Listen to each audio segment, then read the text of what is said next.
coming up at 11 on News Channel 5. The latest on the deadly floods in our region. Also, a strike looms in Colchester. Will teachers walk out of class tomorrow morning? News Channel 5, where the news comes first. From News Channel 5, where the news comes first, this is News Channel 5 at 11. Good evening, I'm Kelly Reardon. Officials say at least 3 people are dead and at least 4 others are missing after massive flooding in the Upper Valley. In Alstead, New Hampshire, officials are going door to door tonight checking on residents. News Channel 5's Jennifer Mallett has more. A rescue team assembles, ready to head to an area of Alstead they thought was safe from the floodwaters. My boy's here, I'll go. Until a firefighter on duty received a call from home. Director, my family's stranded at my house with water going around it. Firefighter David Crosby is also Alstead's public works director. He'll lead the other rescue workers over damaged roads to reach his family. Once there, they decide it's safer to stay home. But there are other families that need to be checked on. Emergency workers suit up in life vests for the all-night search and rescue mission. Well, we'll do whatever we can to help out. It's a tragic situation, but, do whatever we can. Back at the command center inside the Alstead Fire Department, emergency workers update the lists of the rescued and the missing. Right now, we believe there's 4 people missing, and Fish and Game and fire rangers are focusing on one area where we believe someone might have been camping last night. This mother and daughter arrived to tell police they are home and safe. We're doing fine. We're a lot better off than a lot of other people. A lot of other people have lost everything, including maybe some people's lives. And then a welcome sight. The National Guard rolls into town. But, we're here to support the community, and that's what our main mission is, to ensure that, we take care of these people.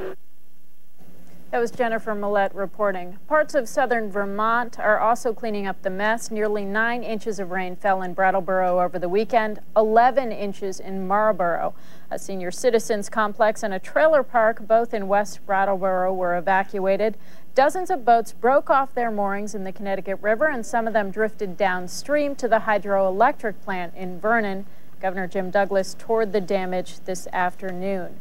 Now, of course, we're all wondering, how bad is the weather going to get? Is there more rain in store? Tom Messner has our first look at weather. Tom. All righty, Kelly. The good news is not really. I mean, we may find some drizzle out there, maybe some very light showers during the day tomorrow. But as far as anything similar to what we saw yesterday and into early this morning, certainly not a worry at all on that front. Do want to let you know a couple of things. National Weather Service has extended the flood warning for small rivers and also streams in much of New Hampshire, including Grafton and Sullivan counties. That now until 2 o'clock in the morning. Want to show you some rainfall totals. Just incredible stuff. Southern Vermont and also parts of New Hampshire, of course.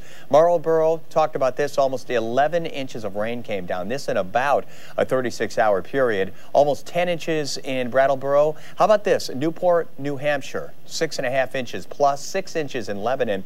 As you come off to the west a little bit, generally speaking, the total's a little bit lower, just under 2 inches in Rutland. And by contrast, especially as you come to the north and west, a lot less, a little over 1.5 inches in Burlington. Northern New York, there were a few areas that saw a couple of inches of rain, but again, generally speaking, further north and west you were, the lighter the rainfall totals were. Storm Tracker 5000, Super Doppler Radar Network. We've got some rain out there tonight, but not around the Upper Valley at all or the Champlain Valley.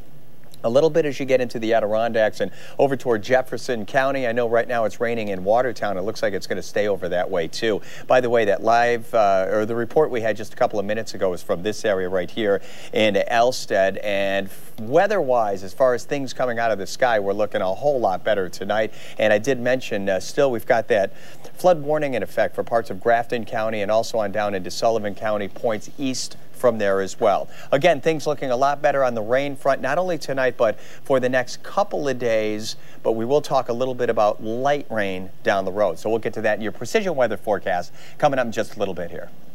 All right, thanks, Tom. And on to the other big story of the night. The union and the school board in Colchester failed to reach an agreement. The teachers in the district will go on strike first thing in the morning.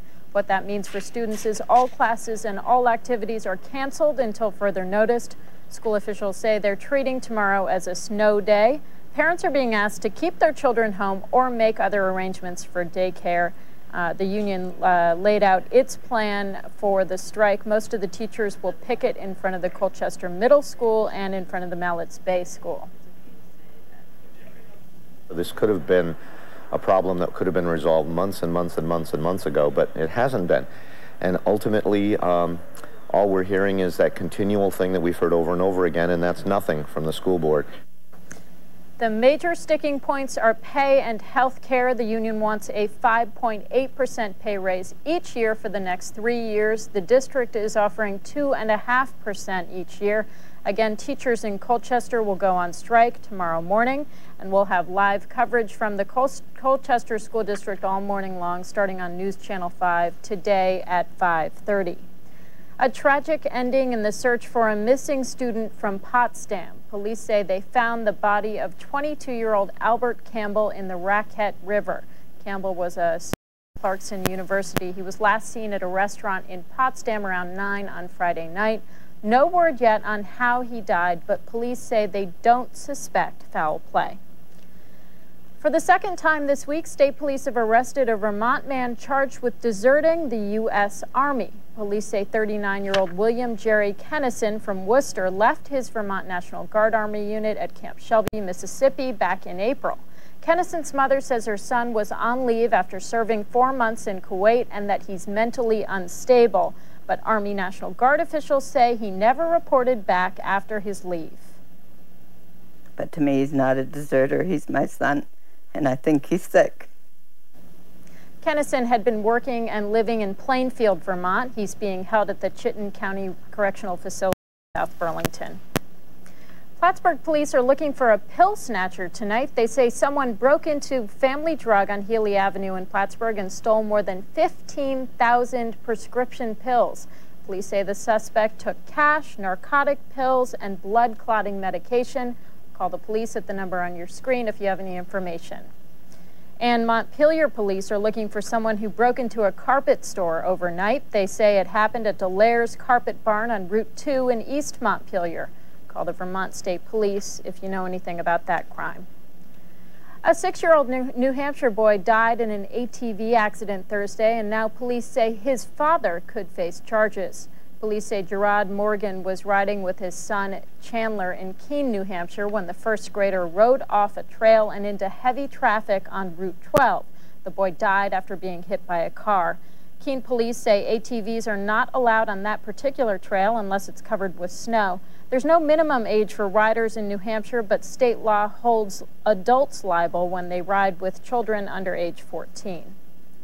1 week after the deadly tour boat accident on Lake George, Governor George Pataki is asking boat operators to lighten their loads. Governor Pataki has proposed a new weight standard for passengers, 174 pounds per person.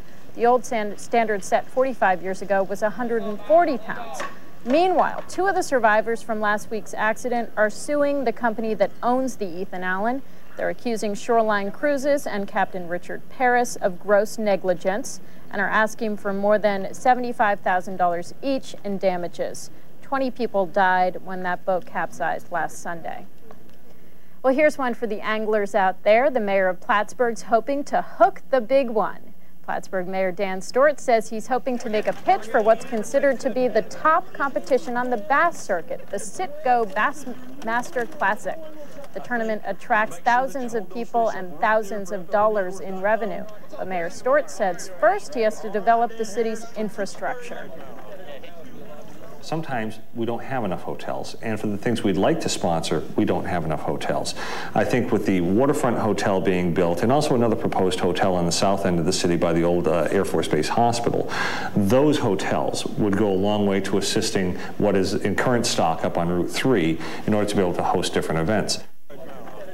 This year's Bassmaster Classic took place in the waters around Pittsburgh. Pakistan is calling it the worst disaster in the country's history. Coming up, America sends its support to the victims of a deadly earthquake. Plus, support continues to roll in for hurricane victims in the Gulf Coast. You're watching News Channel 5, where the news comes first.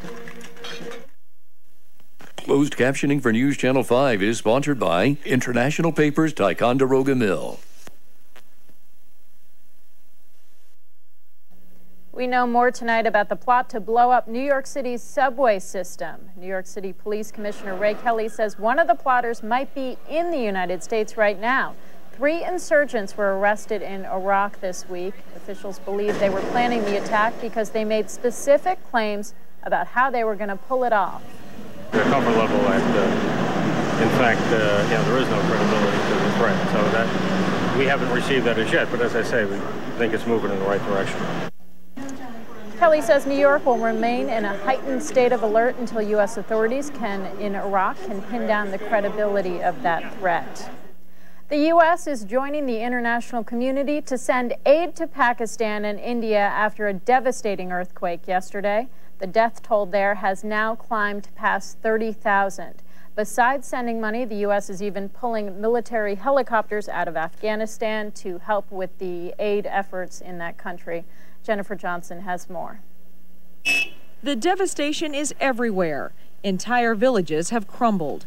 Bodies lay in rubble. Mothers wail in grief over the dead. On Saturday, the 7.7 magnitude earthquake rocked the northern Kashmir region of Pakistan and India. The death toll continues to rise, over 30,000 victims so far.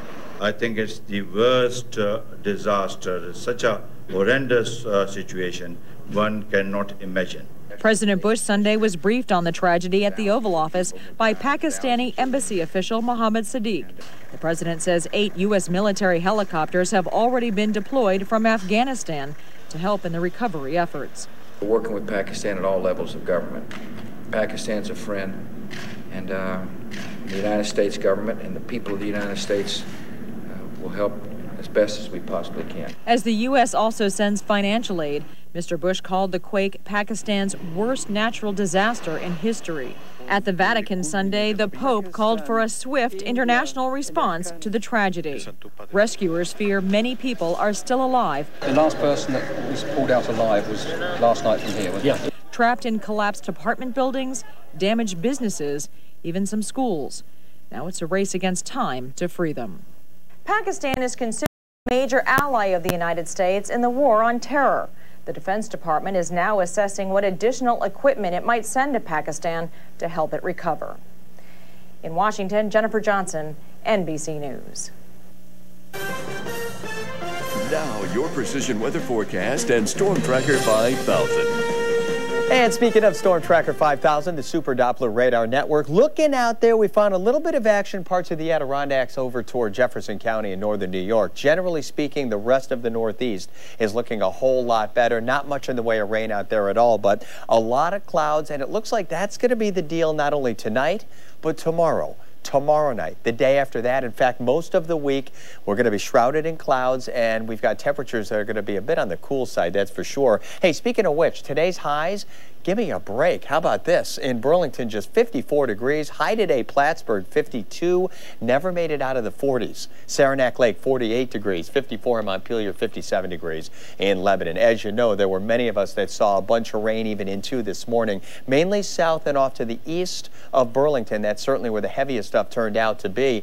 Boy, around the Champlain Valley, yeah, 1.5 inches of rain, but boy, compared to other places, that's just not bad at all. Temps in the 50s in a lot of places. Right now, like in Montpelier where it's 50 degrees, Burlington 51, a little bit cooler in Plattsburgh, 48, 45 degrees in Saranac Lake. Okay, all over the Northeast things, yeah, a little bit cool. It's beginning to feel a lot like fall, if not late fall. You know what I mean? 52 in Albany, doing a 53 in Boston. Right now, New York City is 60 degrees.